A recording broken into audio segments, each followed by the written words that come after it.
Hello everyone, I'm glad to see you all can make it here tonight. So now you may be wondering why I even called you all here in the first place, and the reason why is because I'm abandoning all my personal responsibilities for the night so we could just play Kirby Sub-Games together. That's it, yay! Like, see, I got Return to Dreamland Deluxe all loaded up so we can just play Magland until we get tired of Magland, and then we can play Kirby 64. When you're tired of me destroying you in Kirby 64, then I guess we could all, like, go to bed or something. And if you get hungry, don't worry, I got Kirby Burger right here. It's been a little bit since I ordered it, but it's still fresh. You know Kirby Burger with the Kirby delivery? You know, the Kirby delivery? Yeah, well, I'm starting to think this isn't gonna work. Yep, Pekachow here, and today we're gonna be wrecking Kirby Sub-Games.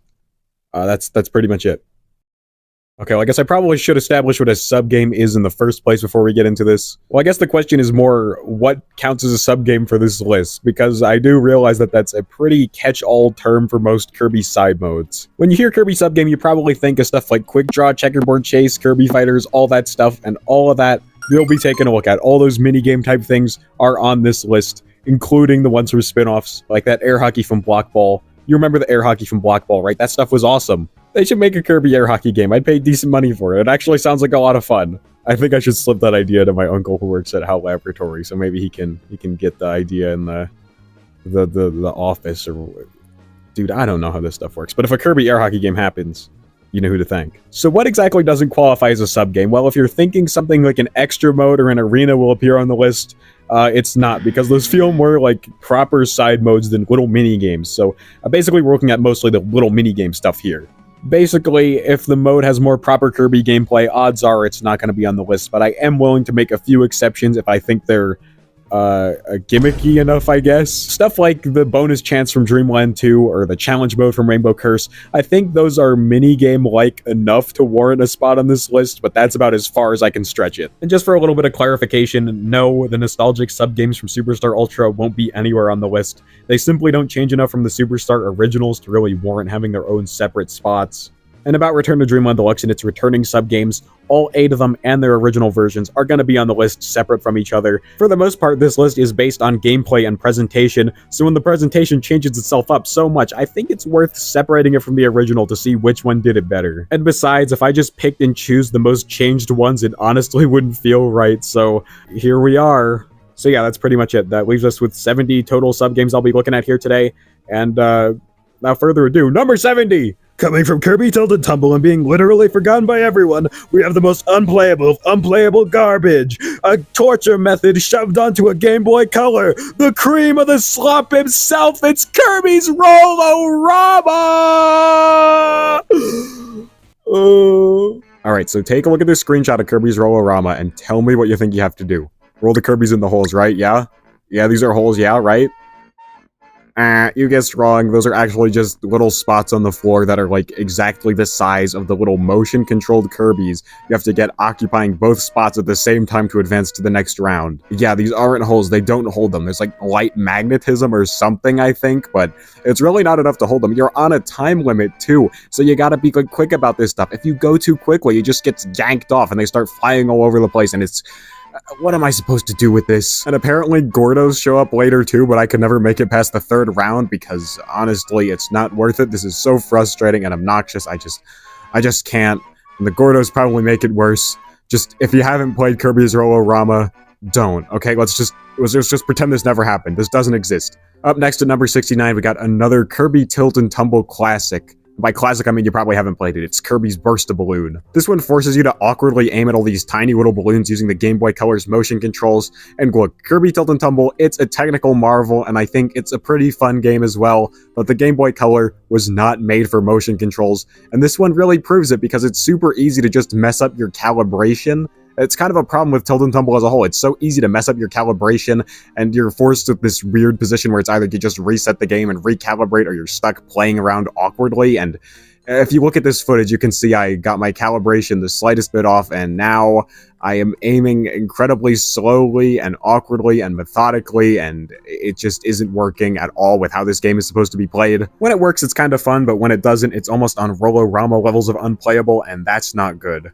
Number 68, Smash Ride from Squeak Squad. Now this one had a brilliant concept. You're Kirby on a Warp Star and you're on this little arena and you gotta fling everyone else off the arena to get points. It's a lot of fun in concept, and in Return to Dreamland Deluxe, But in Squeak Squad, it's horrible because, as with all the other sub-games in Squeak Squad, they just had to force in a touch gimmick that just ruins the entire thing. And unfortunately, Smash Ride got hit the hardest. It is absolutely destroyed by this touch gimmick. You have to do all these weird pulling back and dragging motions, and for the longest time, I thought I just could not play this at all until I tried it for this video, and it actually worked alright.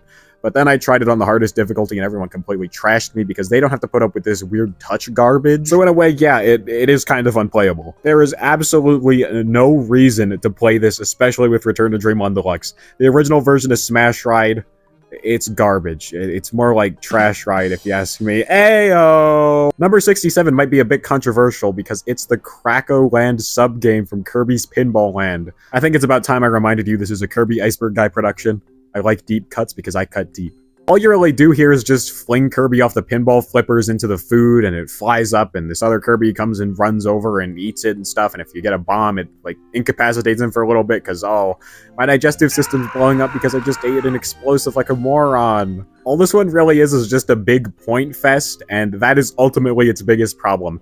As you'll see with some of these other ones coming up, whenever a sub-game is more concerned about being a way to give you, like, one-ups or points, it usually comes out weaker, because their main goal is to reward you with something instead of giving you an actual fun experience. And this one is literally just mash the buttons and send Kirby flying everywhere and maybe you're gonna get points. It's boring, it's not interesting, it's mindless, and it is absolutely not worth the trouble of actually accessing. Here's a fun tip for all my Kirby's Pinball Land gamers out there. If you didn't know this, hold left plus B plus select on the title screen and you just get to play the sub-games. You don't have to go through the trouble of actually getting there. Please just do that. Finding that out saved my life and my sanity. Squeak Squad is back on the list with number 66, Treasure Shot. Oh man. Alright, so there's these 3 treasure chests on the top screen, and Doc's also up there, and food comes out of the treasure chests, and you're Kirby on the bottom screen, and you gotta keep dragging the stylus up to throw balls into the treasure chest to get the food, and some of the big ones require a bunch of stuff. Look, can I just say this one is, like, mindless and stupid? There really isn't much strategy in here because it's mostly just mindlessly aiming and throwing balls and hoping for the best. It's just not interesting. And also, I'm very sensitive about the bottom screen of my 2DS XL, so, scraping it vigorously with my stylus to maybe get the cake is absolutely not worth it.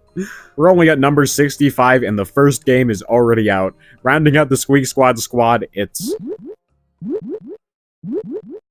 Dude, it's called Speedy Tea Time. Alright, so there's this platter here. It lifts up, there's cake and there's bombs, and you gotta tap all the cakes so Kirby can eat the cakes and Storo can eat the bombs, because, I don't know, we're trying to blow his stomach up or something. My main issue with this one is it's super easy because all the cakes just sit there. Even on the highest difficulty, it's so easy to make sure Storo gets nothing except maybe a bomb in the stomach. He's just so slow and he winds up getting absolutely nothing. And you know what? I got nothing too, because this is a nothing sub-game. Look, I'm a lot nicer to Squeak Squad than most people. I can see the brilliant game hidden beneath the bad story and some of the more uninspired moments. But trust me, these sub-games are absolutely not the hidden brilliance I see in this game. These sub-games are horrible. These sub-games are the worst set in the entire series, and I hate every single one of them. Number 64, we got Crane Fever from Kirby's Adventure, and this one is 100% carried up to its spot by just how charming it is. I love the whole crane machine aesthetic and how you have to get these little Kirby plushes in here. Unfortunately, the gameplay just isn't too interesting. It's just trying to pick up one of these Kirbys, and you get lives from it. It's another sub-game where the reward is driving you to play it instead of the actual game itself, because the gameplay here is pretty bare bones. It's really charming, I just wish there was more to it. At number 63, we got the Poppy Brothers Land sub-game from Kirby's Pinball Land, and much like Crane Fever, it's another one that is 100% carried by its charm. Look at this, you got a little squishy goalie defending his goal, and you're trying to get Kirbys in there like they're soccer balls or something. It's cute, and I do kind of have some fun overwhelming him and making him suffer. Unfortunately though, like the other Pinball Land game we looked at, there really is no penalty or any sort of drive to keep doing better besides, like, points, so it gets kind of old after, like, one round. Near the end of one round, it gets kind of old, honestly, but I think it's cute, so number 63. At number 62, we have Up Down, the first Block Ball game on the list, and this one is another reward-driven sub-game. All you have to do is make all the faces on these panels match, and you can bring them down too using these things on the bottom. Look, it's just not very interesting. Trying to get all Kirby panels is kind of fun, I guess, which is why it's above the other two, but it's still not very interesting. I don't know what you want me to say. Number 61 is Up Cloud from Block Ball. I really don't know what else I'm supposed to add here. You have to bump these clouds up. I guess there's a little bit of a challenge you could choose to do if you want the 3-up one, which puts it above the rest of the stuff we just talked about.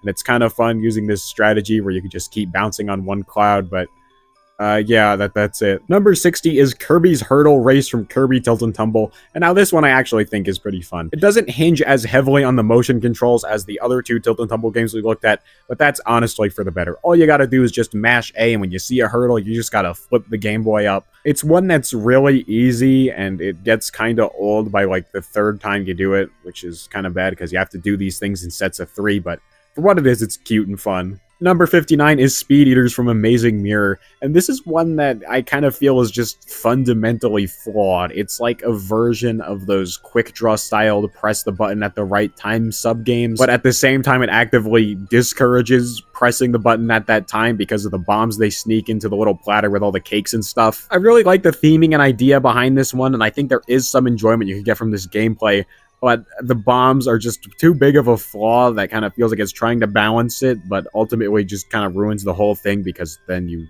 are encouraged not to press the button at all. So is it really balancing? Dude, I don't know how I'd rework this, but like, it's flawed. It's fun, but it is fundamentally broken. Up next to number 58, we got another one from Amazing Mirror, Crackety Hack. You know, the Wish version of Megaton Punch. This one's fun. That's why it's above everything else, but at the same time, it just feels like it's trying to replicate Megaton Punch and missing, like, all the flair. You're not doing as many cool timing things. You're just timing bars in this one cursor at the end. The crowd feels so much less important. Your opponents are just other Kirbys that just kind of show up. There's no entrance flair or anything. And you don't even get to see the cracks you're inflicting on the planet. You just watch them go down. It's not bad, but it doesn't feel like it has much of an identity of its own. And it's just trying to be Megaton Punch 2.0. And it's just not it, dude. Number 57 is Dreamland 2's only entrant on the list, Bonus Chance. What the Bonus Chance subgame is just a gauntlet of all those little bonus chance games you could find if you re-entered a boss door in the main game, and the main problem with this one is that those challenges vary wildly in quality. They're wildly inconsistent. Some of them are easy and boring, like Wispy Woods and Ice Dragon. There's Rough and Nelly and Sweet Stuff, which I actually think are pretty fun. You can't really get bad RNG that can completely screw you over, but they're not boring enough to just be completely disengaging like the other two. And speaking of bad RNG that can completely screw you over, Mr. Shine and Mr. Bright and Krako's bonus chances are absolutely dreadful. You could get bad RNG that could just lead to you getting hit with no way to safely get the point star. You could have things show up on the other side of the map, but you have no way to get there quickly, and you had no idea it was going to show up, so you couldn't prepare properly. Anything that can go wrong seems to go wrong in these. And it's horrible. These are an awful way to finish it, and they're the main reason why bonus chances drag down so low on the list.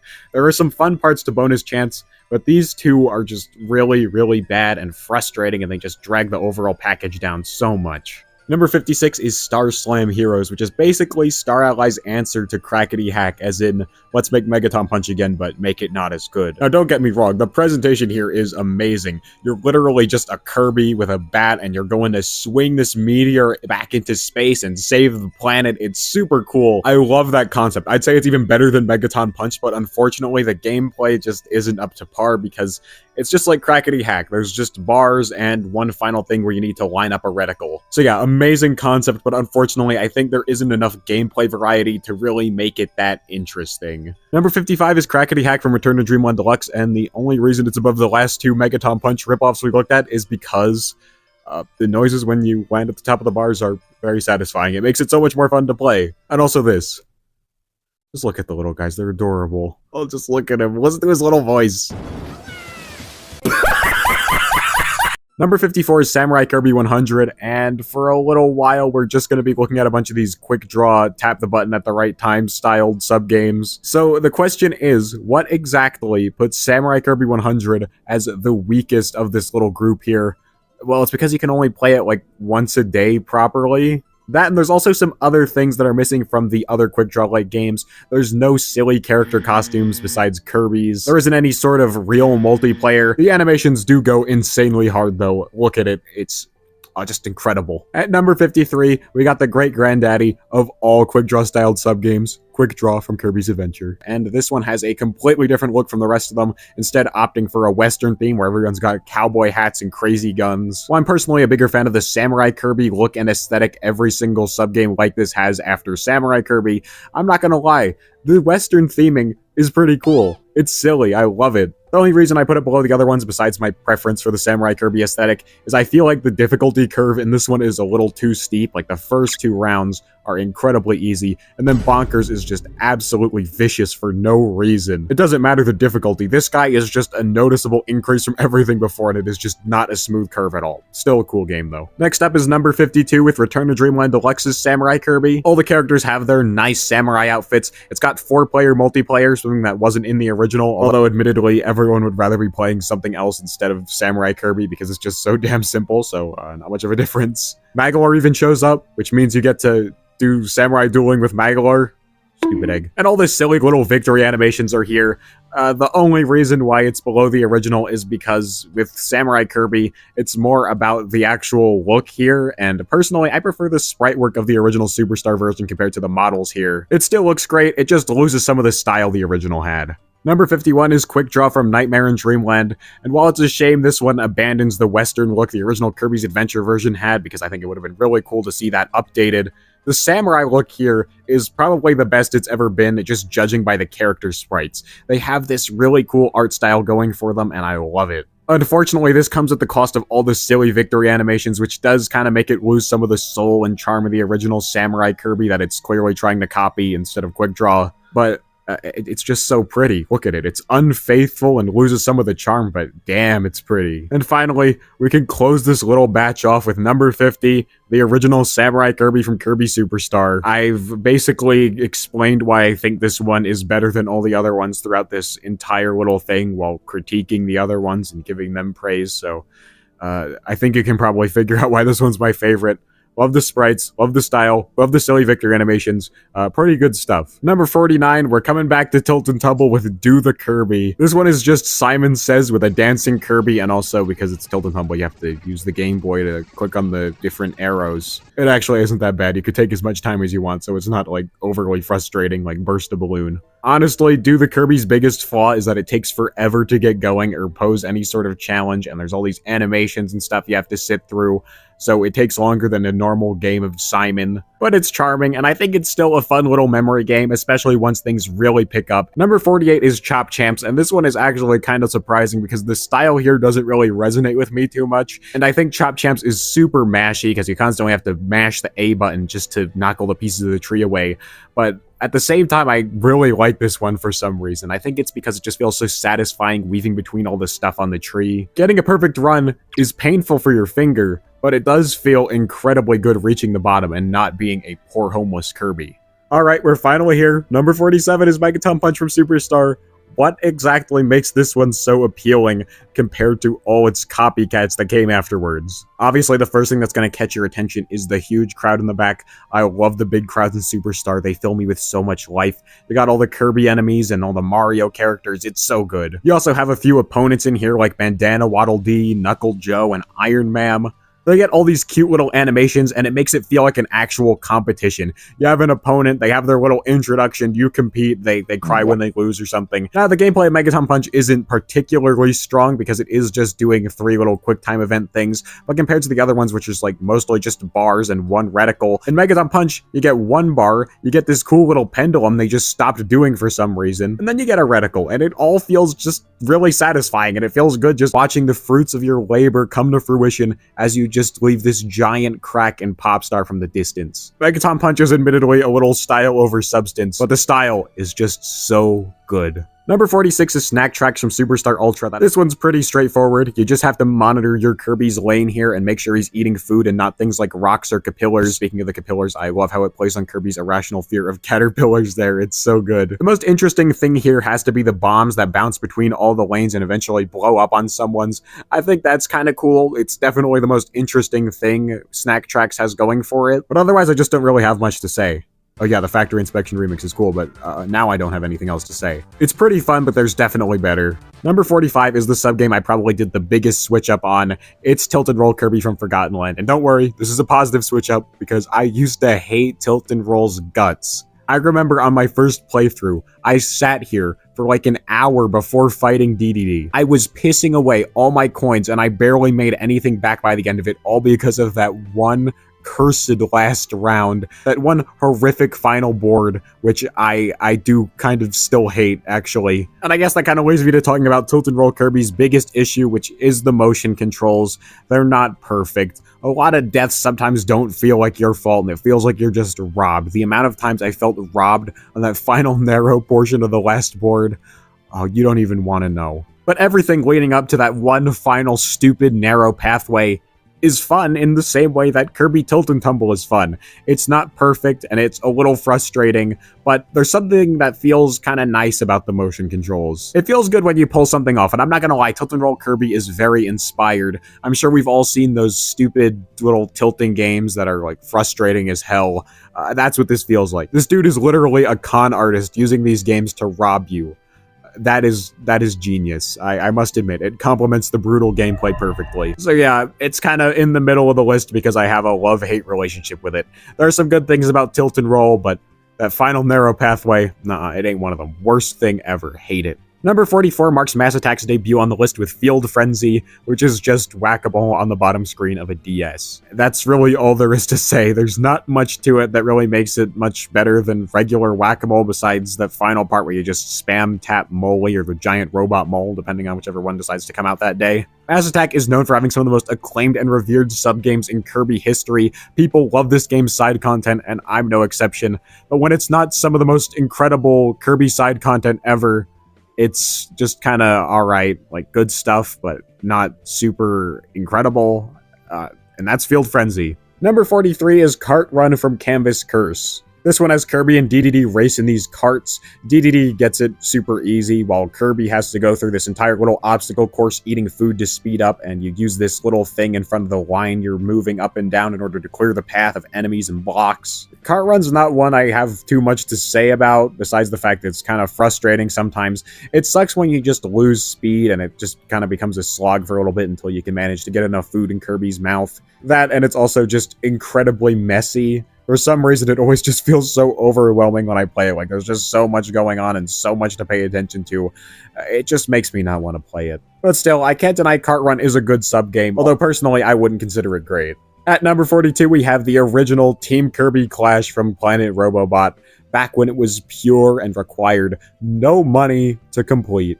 Curse you, Microtransagalore. The Kirby Clash gameplay was always fun, if simple and a little mindless at times, and I think it's best highlighted here without any sort of fancy gear or really anything besides just the rawest experience you can possibly get with a Kirby Clash game. It really is just like a bite-sized version of one of the actual Kirby Clash spin-off games. You get to level up, although you can only go up to level 10. There's only a handful of different opponents you can choose from. There are some locations in this one that haven't been revisited in any of the other Kirby Clash games, though, which I think is pretty cool. It kind of sucks because they're pretty cool looking locations, but it gives this one a little more of its own identity at least. So yeah, I'd give it like a 7 out of 10. It's good. Still better than Team Kirby Clash Deluxe. Number 41 is Magolor's Tome Trackers, one of the 2 original RTDX sub-games, and personally, this one never really clicked with me like I think it has for a lot of other people. All you really do is wander around this arena while Magolor tells you to find a certain tome that's out somewhere around here, and all you do is just go up to it and you select up and you get points. The main reason Magolor's Tome Trackers is one I don't find myself coming back to too often is because the games start out incredibly slow. Magolor's just asking for one tome, and it can be pretty easy to just be gypped out of it because you're not right next to it at that very moment. Some of the things that obscure his requests and actually encourage some skillful, like, identification are pretty cool, though, like whenever there's dust on it and you can see a little piece sticking out. I think that's really cool, and it's kind of a shame it doesn't happen more often. Anyways, when a match is about to end, things really pick up. He starts requesting more tomes, and more of them just appear all over the place. It becomes a lot more engaging, and everyone has a much more fair shot of actually scoring some points. The idea is cute, though. I love Magolor just having this giant library where he probably sits around and reads books in his stupid little dorky hat. Oh my god, that's the awesomest headcanon ever. Up next at number 40 is Waddle Dee Cafe, Help Wanted from Forgotten Land. As with all the other Forgotten Land sub-games, the idea here is great. I love Kirby just getting a little job at the Waddle Dee Cafe, and it just helps Waddle Dee Town feel so much more immersive having the sub-games tied to little things like this. What you have to do here is help Kirby feed this long line of Waddle Dees by moving him around between all these different food stations, and helping him pick the right one that shows up in a Waddle Dee request bubble. The cool thing about these request bubbles, though, is that the requested food item slowly fades in, which adds a level of skill to this one, where the faster you can identify the food item, the quicker you can get there and feed it to that Waddle Dee, which helps you score more points and use your timer to the fullest. I think this one's charming and cute, if a little simple, so I can't really bring myself to rank it any higher, but I really do love this one a lot. And the same can be said about the next sub-game we're going to be looking at, number 39, Flash Fishing. Flash Fishing is just a series of QuickTime events, but it's the awesomest series of QuickTime events ever, and I love it. You're just helping Kirby reel in some fish. I mean, what's not to love here? It feels good hitting all the QTEs perfectly, and those ones that are extremely tight especially feel good to nail. And I don't know if this is just me, but it seems like with every single successful blipper reel you get, the bigger the blippers become, and it just gives it this level of replayability where you just want to keep reeling in more and more to see how big you could get your blippers. It's simple, but it's incredibly cute and addicting, and I think this is the perfect spot for it on the list. And also it blessed us with this beautiful creature, the Bling Blipper, truly a majestic specimen. This is the point where I think things start getting truly great, but first, can I have your retention, please? What are the best and worst Kirby sub-games in your guys' opinions? Because I'd actually be pretty interested to know, not just for the sake of my viewer retention, because I want to kind of gauge the consensus on some of this stuff. Sub-games don't get talked about too often, and I'd love to know what some of the fan favorites and least favorites are, and if I'm in the minority of being a hardcore Rolorama hater. Maybe we got some Rolorama defenders out in the audience. If that's you, please get out of here. You're not welcome here. This is not a safe space. We hate Rolorama around here, dude. But yeah, do let me know. I'm interested. I'd love to see it, and it helps me out. So, yeah. I have no shame. Alright, let's get back to the list with number 38, which is Kirby Curtain Call from Mass Attack. This is kind of like an easier version of those counting minigames from Dreamland 3, and I think in some ways it's better, but in some ways it's worse. All you have to do is just look at the screen, count all the Kirbys up here in the amount of time you're given, and then you just input the number of Kirbys you saw on the bottom screen and hope you're right. The biggest advantage this has over Dreamland 3's counting minigames is you know exactly what you're looking for every single time, so you can't just accidentally use the short amount of time you're given to count the red Gordos when you were supposed to count the blue ones, but you had no idea. You're always looking for Kirbys, so there's always that consistency, so it's much easier to do. But this one always felt less thrilling and challenging than the Dreamland 3 counting games. There's just something Curtain Call is missing that the Dreamland 3 counting games have that just makes me prefer those overall, even the Caramello one, which I hate, but I love it at the same time. He's like my second favorite stupid egg in Kirby. Anyways, at least we have Curtain Call to thank for this beautiful asset dump. What a pretty sub-game. Number 37, Kirby Card Swipe from Superstar Ultra. Kirby Card Swipe is like Quick Draw if there was a lot more to it than just pressing a single button. You're given a whole set of cards on the bottom screen, and the moment the target card is revealed, you have to tap it as quickly as possible, and it's just so much more engaging than Quick Draw. It's about more than just reaction time, because you have to do a little thinking too, and all the characters on the cards are so good. And they have this amazing traditional Japanese art style too. Like, look, you got Dark Matter, you got Heavy Lobster, you got Balloon Bomber. Wait, who invited this guy? Why is he here? Like, actually, who invited him? I just want to tell them and say that they're awesome. Thank you for getting Balloon Bomber in here. I really appreciate it. Balloon Bomber rules. Number 36, Dash Course from Mass Attack. You're a little Kirby, and you're on this path with all these shapes, and on the bottom screen, you just have to tap the shape that's right in front of the Kirby. That's really all there is to this one. It's simple, but it's fun. It feels kind of like Kirby Card Swipe with the reactions you have to do, but it goes on for a lot longer. Plus, it's way more replayable as you can keep trying to get a better score, and I really like the music here. It's pretty cool stuff. It's like 100-Yard Hop, but not as awesome, so I guess it would be Diet 100-Yard Hop. There are few sub-games as torturous and difficult as number 35 on the list, Jumping from Dreamland 3. It is pure torture, but I absolutely love this one. This one's unique because it's like a repurposed version of Dreamland 3's goal game, where instead of just trying to get a good item, you have to carefully time your jumps to land underneath one of these glaggle spots and not underneath a tick, which will kill you and end your run. And with every single successful jump you make, one more tick is added under here. until there's only one more Glaggle spot left, and then you just have to see how long it can survive. In order to get 100% completion in Dreamland 3, you need to achieve a score of 10 or higher on this, which means you're going to have to do a few perfect jumps, which is incredibly time-consuming and very difficult, but it feels so satisfying when you pull it off, and there's something fun and satisfying about actually topping your highest score. I think my highest score is probably like an 11, 12, or 13, I don't exactly remember, but if I ever wind up beating that, oh, it's going to be hype. Also, my favorite thing about jumping has to be the fact that it actually lets you select a Kirby and Animal Friend combo before you start a game. It's a pointless little thing, but I appreciate them giving you the option to play as anyone besides Kirby and Nago, if you so desire. I don't know why you do that, though, because Kirby and Nago for life. Number 34 might be a little shocking because it's the final Pinball Land game here, the Wispy Woods Land sub-game. And now this one is kind of like a precursor to Block Ball, because it's like a little breakout-styled thing, but instead of having a little paddle, you're flipping Kirbys around like pinballs. That is unfortunately its biggest flaw, though, because it does not feel natural at all playing breakout with pinball flippers instead of a paddle, so I don't know, that definitely takes some getting used to. But once you're used to it, it's actually pretty fun. Unlike the other Pinball Land games here, this one actually gives you a little motivation to keep doing better at it. The thing that makes this one just so replayable is the little enemies up here and how each one kind of slowly progresses the further you get. The first one's a Waddle Dee, up next is a Broom Hatter, which gives you even more points, and if you can make it to round 3, you get a 1-up. It's a simple little thing that really goes a long way in making this one have so much more longevity than the other ones. Like, I remember just sitting here replaying all these for the video, and I actually got kinda hooked on this one, trying to get that 1-up. I gotta give this one some applause. It is a shining star in a little set of pretty mid sub-games. Great job on this one, Pinball Land.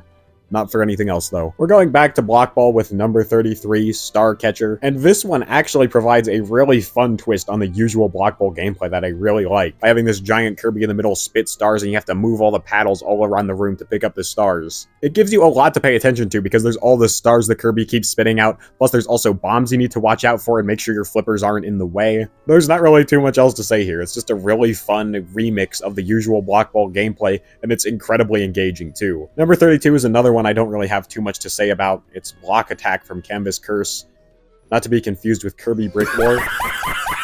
This one's kind of like Breakout, with a Kirby flying all over the place and these more complex areas filled with blocks and enemies. You need to defeat all the enemies by helping Kirby move around by drawing paddles wherever using the touchscreen.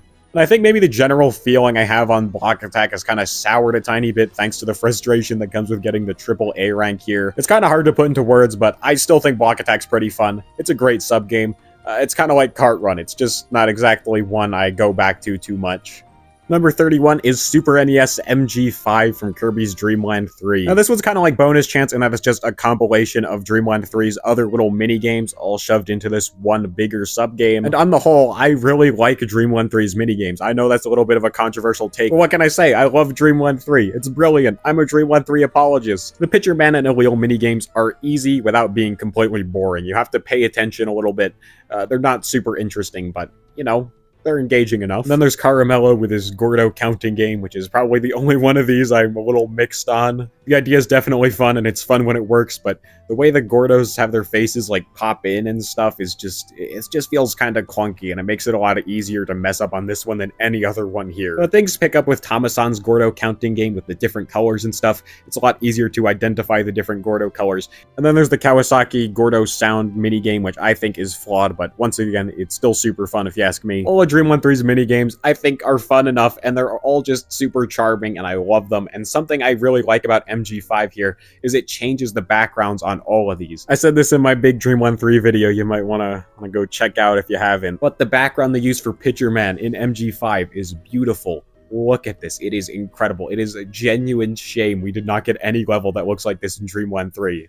Number 30 is Return to Dreamland's Ninja Dojo, and this one feels kind of like a proper evolution of like the Samurai Kirby quick draw type of games. It's purely reaction based with you waiting to swing the Wii remote and throw a ninja star right at one of these targets, but the thing is, there are all sorts of different complex patterns you need to watch with how this target moves, and you need to make sure you hit the target at the right opportunity. There's also an additional layer of skill here because it's not just about hitting the target, but hitting a bullseye. Hitting a bullseye is incredibly satisfying. You could get by without hitting one at all, but whenever you do land a bullseye, it feels amazing. Some of these patterns the target moves in and some of the obstacles obscuring it are also pretty difficult to work around, and it makes nailing a hit even better. It's just so satisfying, and I love that about Ninja Dojo.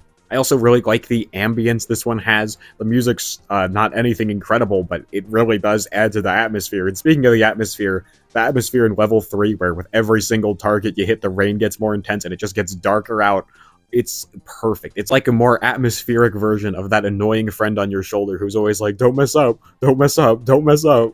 Number 29 is Ninja Dojo, but from Return to Dreamland Deluxe. And honestly, considering the original one from Return to Dreamland was using models and 3D stuff in the first place, I don't think the Return to Dreamland Deluxe one really provides much of a visual upgrade. There also really isn't any gameplay enhancements here unless you just prefer to use buttons, which I guess is a nice little addition, giving you that option. So, is there any other reason why this one is higher than the original? Yeah, there is. Look at him. Let's look at the little guy. Look at the little guy. Number 28 is Egg Catcher, which is by far the best sub-game from Kirby's Adventure. I love Egg Catcher. It's just so much fun trying to ace this one. All you gotta do is open Kirby's mouth by pressing a button whenever there's eggs flying towards him. Whenever there's a bomb, you quickly gotta take the button off so it bounces right off his head. The fun of Egg Catcher comes from trying to master it and trying to grasp all these insanely complex patterns of how the eggs are thrown and how the bombs are just mixed in, and it requires insane focus to actually do it, and great reaction time keeping your finger on and off the button. I mean, what other Kirby sub-games literally got turned into real-life board games? Even though this isn't completely accurate to the actual Egg Catcher, but still, that's proof Egg Catcher is cool as hell. Number 27 is Return to Dreamland Deluxe's Egg Catcher, and the only reason this one's any higher than the original is because of multiplayer, which is pretty cool, even if it's not completely game-changing. And also, everyone gets these cute little baskets, so I consider that a win. Number 26 is Kirby Wave Ride from Amazing Mirror. Once again, by far the best of its set. The whole surfing concept, I think, is a lot of fun, and there's something satisfying about just hitting a bunch of waves and doing all these, well, they're not really tricks, but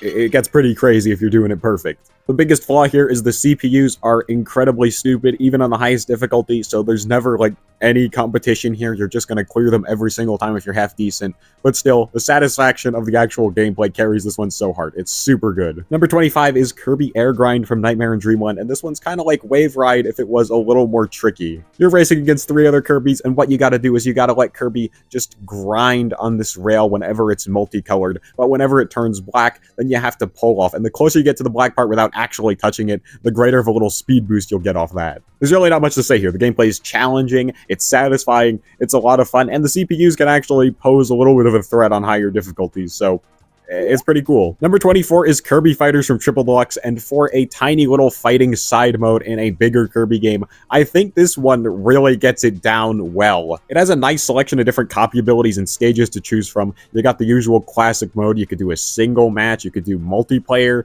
you can do training. It even has its own unique mechanic with the ghosts and how you can keep reviving yourself if you're able to tag someone in time. There's just so much to Kirby Fighters. I mean, there's a reason why they basically tweaked and changed a few things and then resold it for $7 on the eShop. Yes, I still think Kirby Fighters Deluxe is a ripoff and a scam, but at least we got Kirby Fighters 2 out of it, so it's all good. And also, Shadow Kirby. Love Shadow Kirby. A genuinely difficult mirror match against your chosen ability of choice. It's just such a great concept. The fact they took this out of Deluxe, huge mistake. Funny story, one time I remember I was trying to beat Shadow Kirby and I was just playing Triple Deluxe on my 2DS in my bed.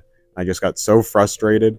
I jumped on my bed and I actually cracked one of the wooden planks holding my bed up, and it just sat there for like 2 years or something. I was sleeping on a bed held up by like a broken wooden plank.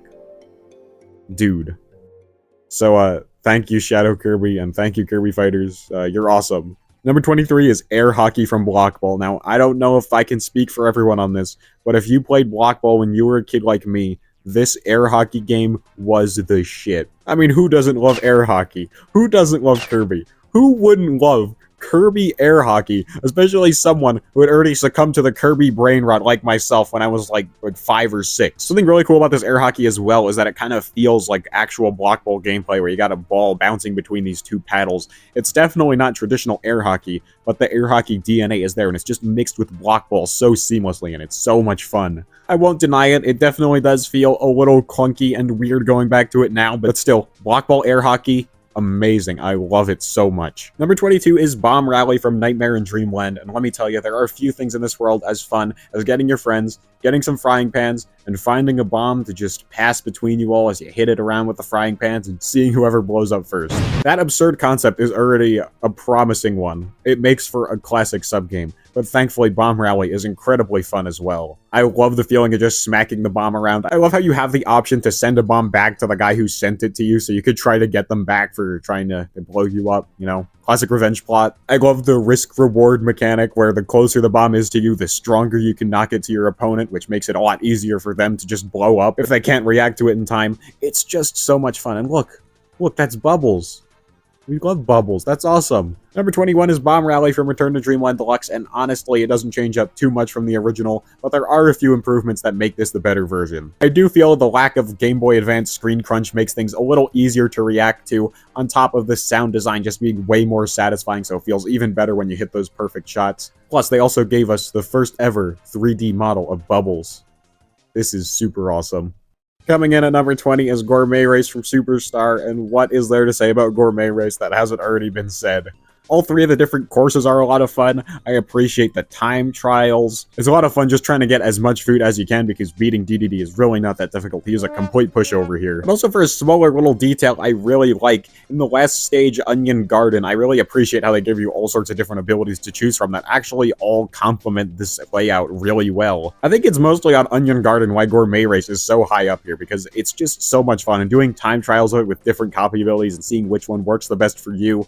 Oh, it's awesome. But still, Gourmet Race is a whole package. It's a lot of fun. It's classic. I think it deserves its spot up here. Number 19 is Smash Ride from Return to Dreamland Deluxe. By far, the biggest glow-up Return to Dreamland Deluxe ever did. Bringing Smash Ride back was such a genius move, because simply removing the crappy touch controls really let Smash Ride shine. And this is proof Smash Ride, as a concept, was great. And it could have been a lot of fun, because this is a lot of fun. Everything about Squeak Squad's Smash Ride that sounded exciting on paper, like being able to charge up your attack and knock people off the stage and, you know, cause little chain reactions and stuff, all of that is made actually fun here because you're using button controls. It feels great. It feels satisfying. It's just so much fun. I love Smash Ride, and thank you so much, Return to Dreamland Deluxe, for actually letting Smash Ride be great. I cannot thank you enough. Number 18 is another one from Return to Dreamland Deluxe, and this time it's a remake that's a little weaker than the original, with Kirby on the draw. I always liked how this one revisited the Western theming after Quick Draw just kind of stopped doing that and became just a Samurai Kirby thing. And the idea of just having 4 characters just pretending to be sheriffs and just shooting wooden cutouts of all these different enemies and characters, it's just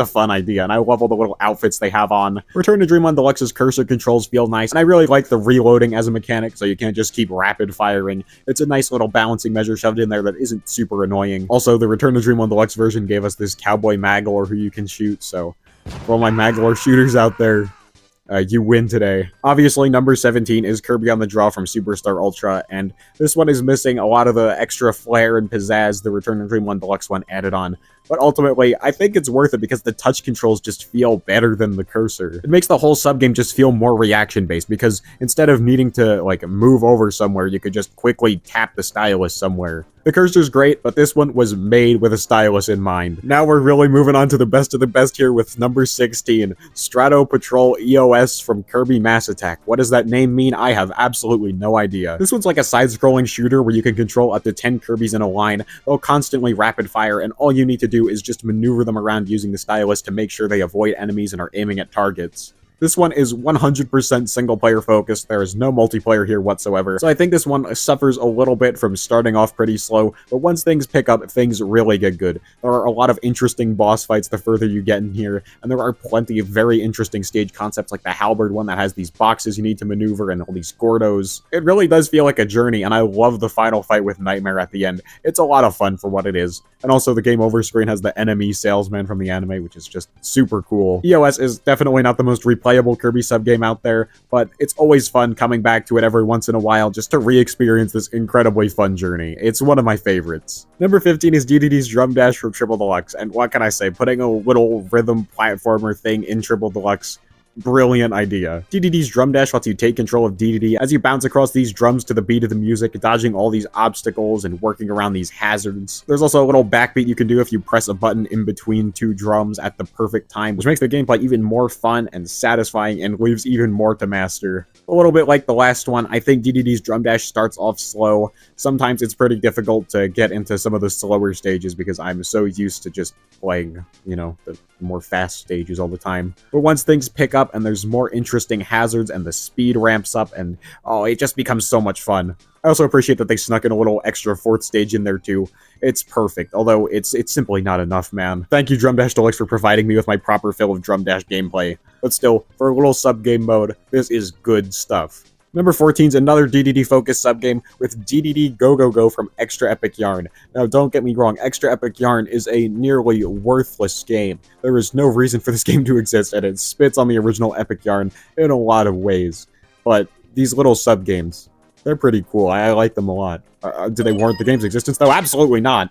As the name suggests, you play as DDD here, and you have to make it through these linear obstacle courses while making use of DDD's various moves like a jump, a hammer spin, and a slide. If I had to compare it to something, it feels kind of like a Sonic game with how they're mostly about memorizing the layout and making sure you get all your moves right. And I think that's a really cool approach. It feels very satisfying mastering all these levels. But once you have the courses memorized, the fun doesn't end there because there's all sorts of beads you can get here, and seeing how high you can push the bead counter up is actually a lot of fun. In particular, I really love stages 3 and 4. 3 makes excellent use of DDD slide by letting you use it on the water and stuff, and 4 just feels like the perfect culmination of just about everything up to this point. It's fun, it's challenging, I love it a lot. DDD Go Go Go really is an underrated gem, and the same can be said for the next Extra Epic Yarn sub-game we'll get to here in a moment. It really is a shame 2 of the greatest Kirby sub-games out there have to be shackled to one of the most questionable and useless remake port things in existence. God damn it, Extra Epic Yarn, why couldn't you be any good? Number 13 is Kirby 3D Rumble from Planet Robobot, and I just think this one's a lot of fun. As a blowout blast enjoyer,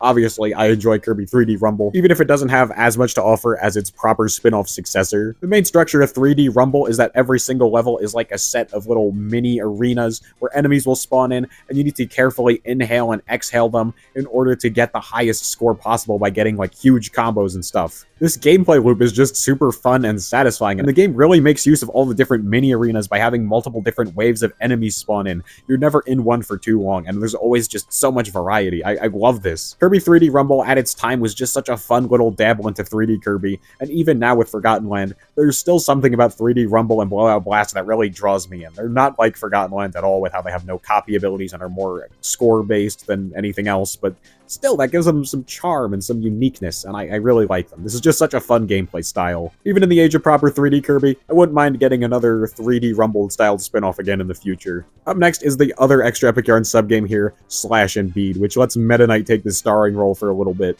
This one's kind of like a linear beat-em-up where you play as Meta Knight, you have access to this little 3-strike combo thing, but you also have a drill rush you can do that lets you quickly dash towards enemies. A lot of the fun here comes from knowing when to actually do a drill rush. There's like a little bit of lag on the end of it, so you can't just keep spamming it a lot of the time, and sometimes it's just better to combo things, but if you need to get through a hazard or something, or need to reach an enemy quickly, that's where the drill rush comes in, and managing that balance is what makes this so fun. Meta Knight also has this super move that charges up the more enemies you defeat that serves as a screen nuke that destroys all the enemies and pulls in all beads towards you, and once again, beads are the main goal here, but the combat is just so much fun, dude. The actual level portions that break up the locked combat sections are also fun too.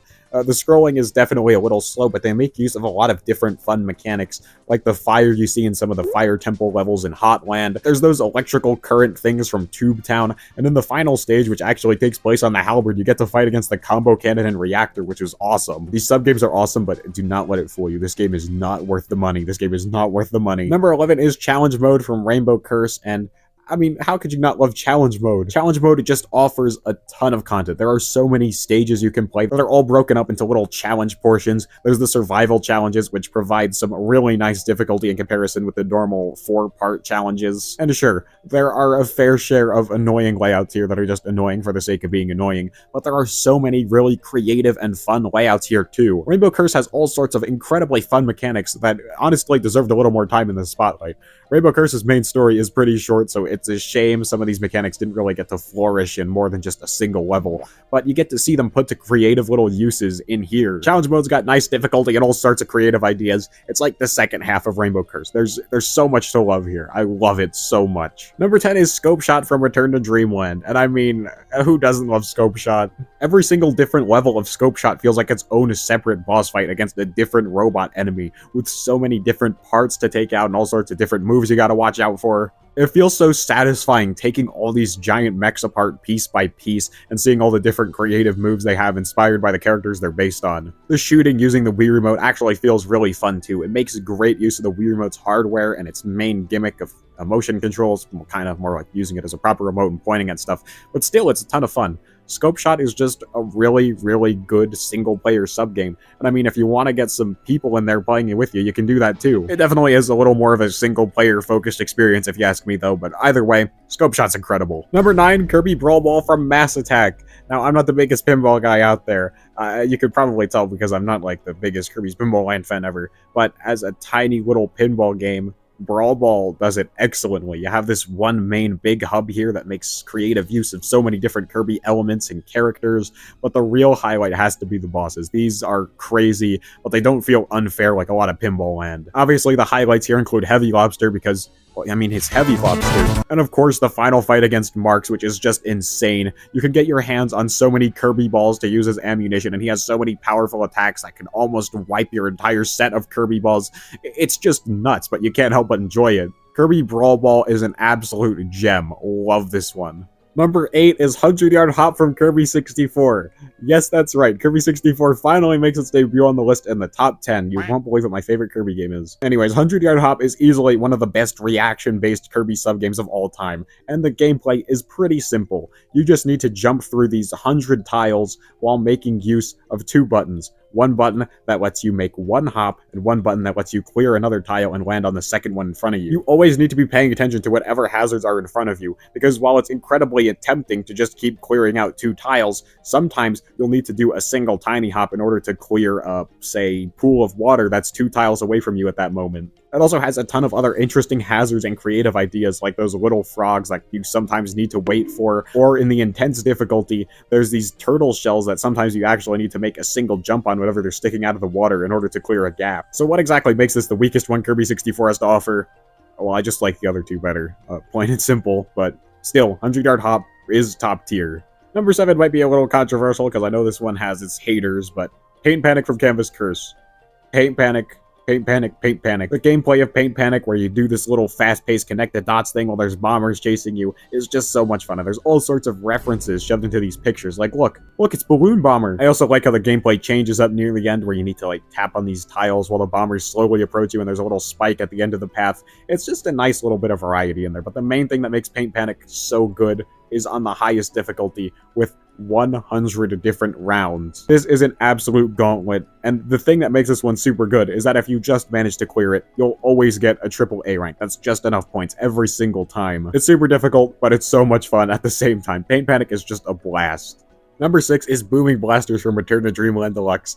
Oh, I'll never forget the day I found out about Booming Blasters on the Japanese website, and I was absolutely devastated to see that they just replaced Scope Shot with this Booming Blasters thing. As we all now know, Scope Shot is up here as one of my favorite Kirby sub-games, so obviously, I was pretty devastated. But thankfully, Booming Blasters turned out to be amazing, an excellent repurposing of the idea for, like, a multiplayer party mode context, the kind of thing Magland was aiming for. And over time, it just kind of grew on me, and now here we are. I like it better than Scope Shot. There's so much to just a single game of Booming Blasters that makes it so much fun. There's actually aiming your shots. There's slowly leveling up the power of your blaster. There's stealing ammo from people who need it more than you just for the sake of being an asshole. There's varying up your shots by using the little overhead explosion thing instead of a straight shot, which sometimes is necessary to hit someone. There's grabbing that really powerful blast thing, and whenever a match goes on too long and Kabula comes in, you know shit's about to get real. It's so good. Booming Blasters is just one of the most fun Kirby sub-games out there, and I love it to bits. Number 5 is Kirby Quest from Kirby Mass Attack, and this is probably the closest thing we've ever gotten to, like, my ideal Kirby RPG. That being said, it's still pretty far from my actual ideal Kirby RPG, but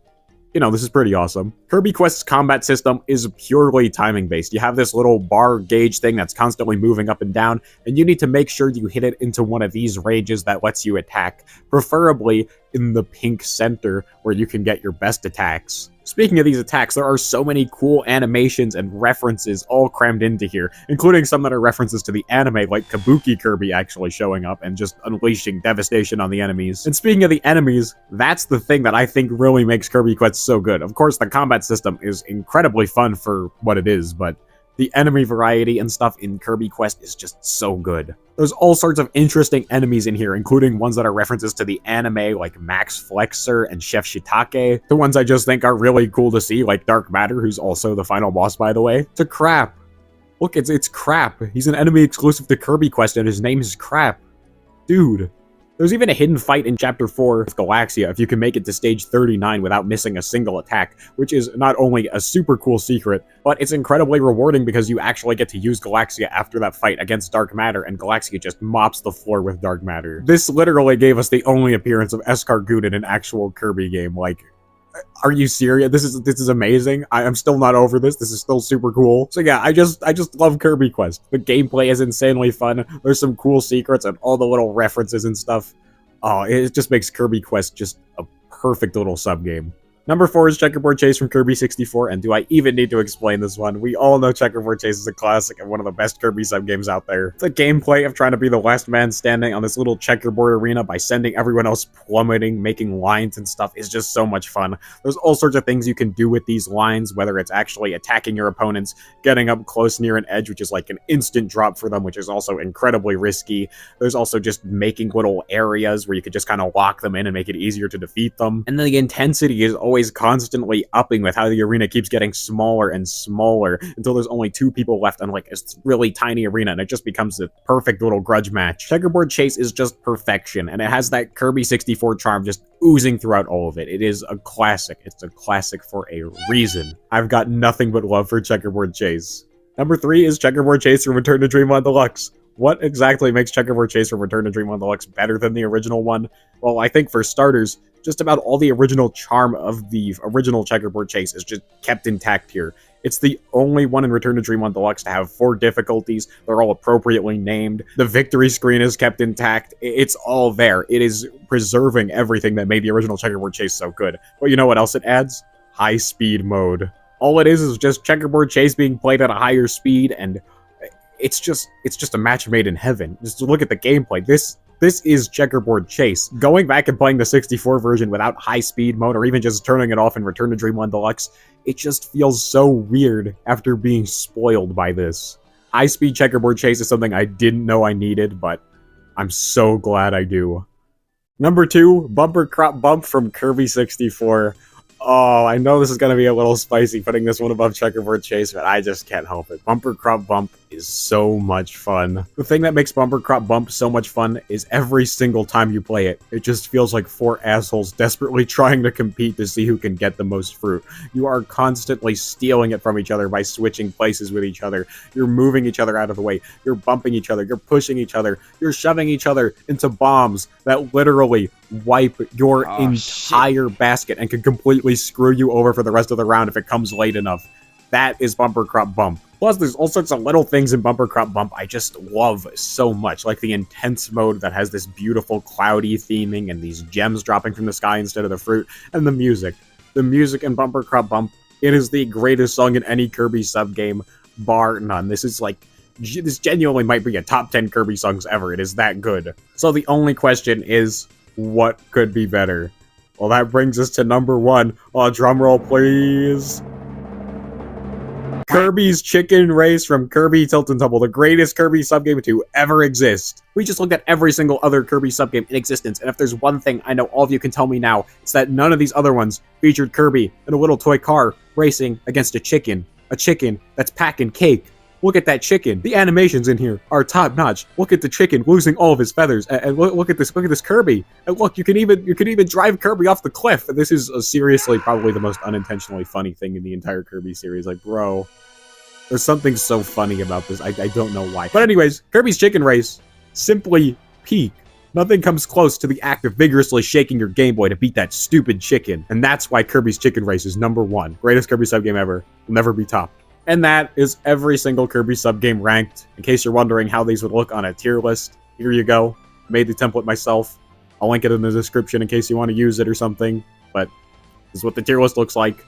The only one that matters. There were highs, there were lows, there was a lot of pretty good or alright stuff in there, but it was a blast going back to replay all these sub-games no matter how bad things got, and it was worth it to shed some light on some of the overlooked gems out there, and to expose some of the overlooked junk as well. Did you agree with the list? Did you not? Do you think I was being too mean to Kirby's Roll-O-Rama and that it deserved to be on the top instead of Kirby's Chicken Race, which if so, you're wrong. I told you already, get out of here, please. But still, do let me know. I'd love to know the consensus on a lot of Kirby sub-games. As I said before, it's something that I think is pretty interesting, and sub-games are pretty overlooked most of the time. So I'd love to know some of the fan favorites and fan least favorites as well. Well, anyways, if you like this video, leave a like. If you didn't, leave a dislike. And if you want more content like this, be sure to subscribe. Also, I got a Twitter. The link is in the description. And with all that said, Pekachow. Oh my god, ow, my stomach. Oh, what are they putting those Kirby burgers? Ow, oh my god. Dude, this stomach pain hurts so much. Oh. Wait. It's going away, but I feel different somehow. I'm also feeling a little more bold too. Kirby Burger, I'm taking you to court. Let's see how you try to Kirby delivery your way out of this lawsuit. Wait a minute. Don't sue Kirby Burger. Sue me. I was the one who drugged your Kirby Burger Supreme with these beauty enhancement pills. Take a look at these babies. What the? You see, sometimes you just have old assets lying around, and you look at it and you're like, why am I still using this? I can do so much better than this. So I did. Look at you now, man. You look beautiful. That's just how things are, you know? Oh, no, man. Don't worry. This was worth it. The stomach pain was horrible, but I feel so beautiful now. Wait, who even are you, dude? You just showed up in here and announced you poisoned my food. That's funny you asked, because I'm you. I'm the real Pekachow. Wait, so let me get this straight. If you're me, then who am I? Can I have an answer? Come on, answer, Pekachow, answer.